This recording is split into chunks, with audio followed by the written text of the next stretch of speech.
Bom dia, oitavo ano, como vocês estão? Sou o professor Bruno da Silva e nós vamos dar continuidade às aulas de filosofia. Nós estamos no capítulo 2, certo? E vamos falar sobre racionalismo radical. O racionalismo radical é quando a gente leva ao máximo, ao extremo, o uso da razão. E o que é que a gente pode concluir a partir desse uso radical da razão? É que, pensando sobre a criação do mundo, Deus, ao criar o mundo, ele criou tudo que existe. Então, tudo que existe é uma parte de Deus. Então, Deus está em tudo. A única coisa que é comum a todos os elementos é a presença do divino. Por isso que Spinoza, um desses filósofos que nós estamos estudando, vai ser considerado monista. Mono, um. E ista, para ele só existe uma substância, é Deus. Então, a água foi criada a partir de Deus. Então, tem elementos divinos na água, no sol, na terra, nos insetos, nas pessoas, nos planetas. Essa é a ideia de monismo, né? Então, tudo é manifestação do divino.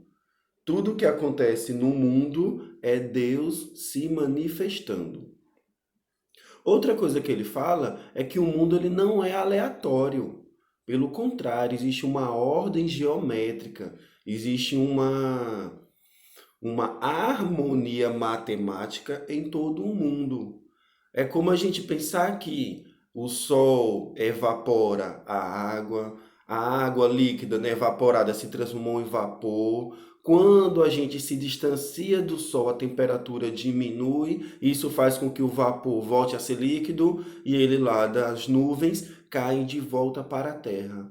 É um ciclo muito bem estabelecido. Então, na visão dos filósofos racionalistas radicais, toda essa ordem foi matematicamente pensada pelo divino. Os professores de ciências, eles falam isso, ou de geografia. A parte que o planeta Terra está no nosso sistema nem é muito perto do Sol para ficar quente, seco, e nem é longe demais do Sol para ficar frio e sem vida. Então estamos justamente numa parte que a gente poderia chamar perfeita. É a zona perfeita para desenvolver a vida, desenvolver as vegetações. Isso teria sido matematicamente calculado. Por outro lado, podemos levar algumas conclusões não tão satisfatórias. Que conclusão seria essa? A ideia de que, se tudo foi planejado por Deus, tudo que nós fazemos já foi estabelecido por Deus. O ser humano não tem essa liberdade. O ser humano não tem livre arbítrio. É como se Deus já tivesse planejado quantos filhos nós vamos ter, qual profissão nós vamos ter, quantas vezes vamos errar até que algo de bom ou de melhor aconteça com a gente. Nessa falta de liberdade, a única coisa que existe é a manifestação do divino, né? Por outro lado, esse outro rapaz aqui, Leibs, nós vamos ver que na visão dele não é bem assim. Sim, Deus planejou as coisas, mas o ser humano é relativamente livre. O que é relativamente livre? Mesmo que Deus tenha planejado a gente ter uma certa profissão, antes nós vamos escolher ou conhecer outras profissões que por diversos motivos não vão nos agradar. Mesmo que a gente goste, às vezes a gente não vai poder fazer, até que a gente faça aquilo que estava pré-estabelecido, né? Leibniz vai dizer que existem verdades necessárias e existem verdades contingentes, né? As necessárias ele também chama de verdade racional e as contingentes ele também chama de verdade de fato. Nós passamos muito tempo nas aulas falando dessa página 37. Então, leiam essa página com atenção, certo? O que é verdade, né, racional e o que é verdade de fato, né? E também o princípio da razão, o princípio da razão suficiente. Como é isso do princípio da razão suficiente?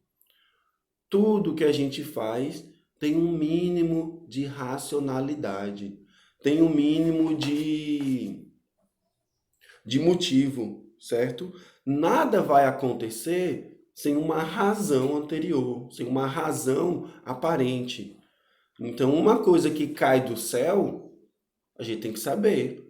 Ah, caiu de um prédio, caiu da nuvem, veio do espaço, não importa o motivo, mas algum sentido a gente vai ter que achar, né?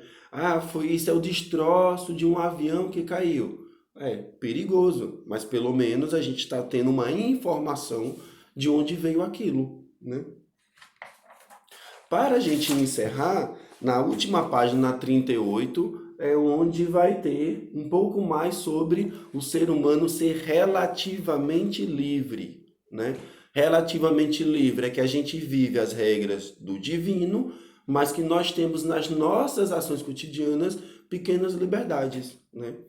É como dizer, nosso corpo precisa de água para se alimentar. Mas eu posso escolher a hora que eu vou beber essa água. Eu posso escolher se vai ser uma água de filtro ou se vai ser uma água mineral. Eu posso escolher se a água vai estar gelada ou natural.